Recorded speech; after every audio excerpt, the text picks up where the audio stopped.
Quran surah kedua Al-Baqarah ayat 183. Ya ayyuhalladzina amanu kutiba alaikumus syiyam kama kutiba alal ladzina min qablikum la'allakum tattaqun. Iman dulu, puasa, akhirnya takwa.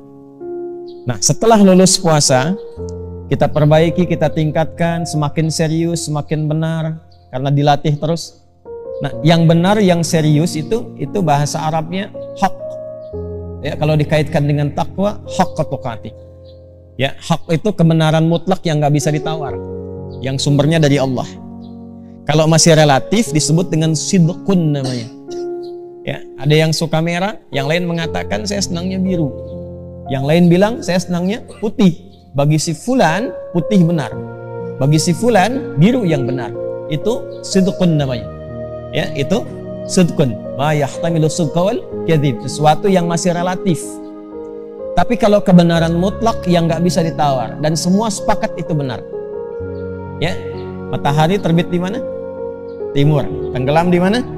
Di barat. Kalau siang terang, malam gelap, itu kebenaran mutlak yang nggak bisa ditawar. Dalilnya jelas, terlalu jelas untuk ditolak. Itu hak namanya. Nah, semua yang bersumber dari Allah itu disebut hak, tidak pernah disebut dengan sidqun. Selalu hak. Manusia membenarkan disebut shadiq. Kalau terus membenarkan tanpa ragu disebut siddiq. Karena itu kenapa Abu Bakar disebut as-siddiq, karena membenarkan walaupun alasan apapun untuk membenarkan sesuatu yang jelas kebenarannya.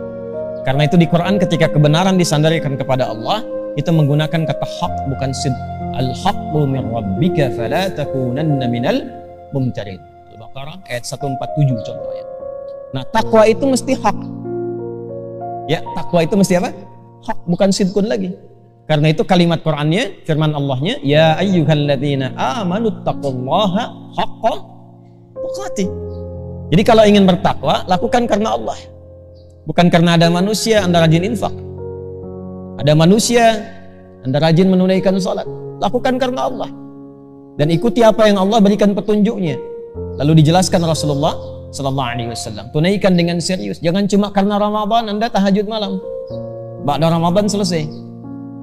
Jangan karena Ramadan Anda rajin ke masjid. Ba'da Ramadan selesai.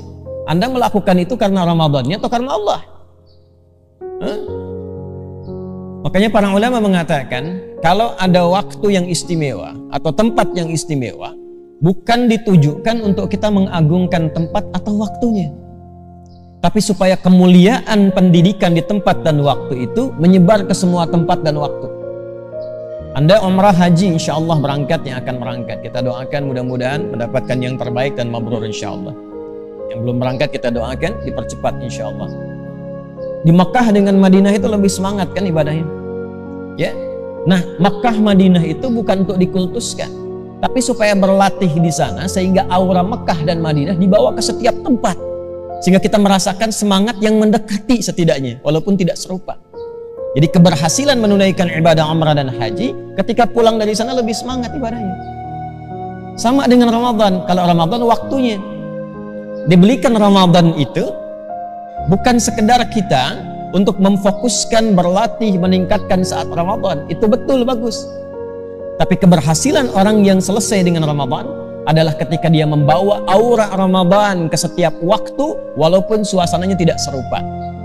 Walaupun kuantitasnya tidak sama, tapi dia membawa suasana itu sehingga dapat percikannya. Malam masih senang tahajud, walaupun mungkin rakaatnya tidak sampai 23, tidak sampai ke 11 misalnya. Masih mau baca Quran walaupun sebulan khatamnya mungkin tidak sebanyak saat Ramadan. Itulah hak.